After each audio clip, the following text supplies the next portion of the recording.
America की विदेश नीति पर काम करने वाले एक इंस्टीट्यूट की सनसनीखेज रिपोर्ट में दावा किया गया कि सीरिया के राष्ट्रपति बशर अल असद नशे की उस खतरनाक गोली का कारोबार करके मालोमाल हो रहे हैं जो कि आतंकी संगठन आईएसआईएस के लिए कमाई का जरिया है।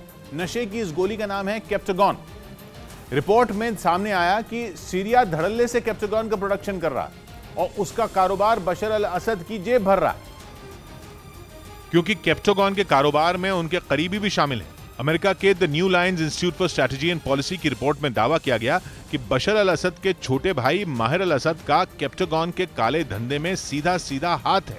इंस्टीट्यूट का कहना है कि सीरिया की सेना से जुड़े ठिकानों में कैप्टागॉन के उत्पादन से लेकर सीरिया के सरकारी बंदरगाहों से एक्सपोर्ट तक सीरिया की बशर अल असद सरकार हर कदम पर कैप्टागॉन के व्यापार में मदद करती है।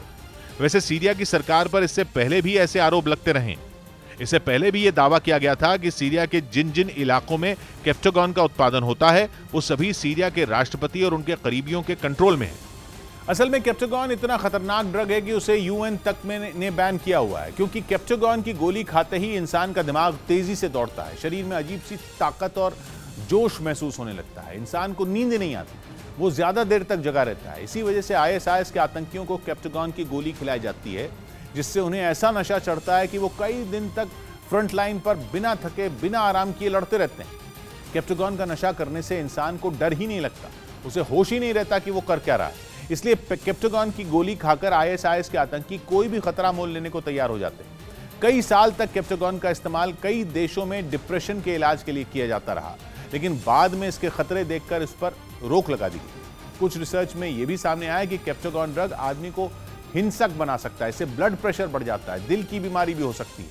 लेकिन सीरिया में एक दशक से भड़के गृह युद्ध की वजह से वहां की अर्थव्यवस्था बिल्कुल चौपट हो चुकी है और सीरिया पर प्रतिबंध भी लगे हुए हैं। ऐसे में आरोप है कि सीरिया की बशर अल असद सरकार कैप्टागॉन के कारोबार के जरिए अपने देश को पटरी पर लाने की कोशिश कर रही है।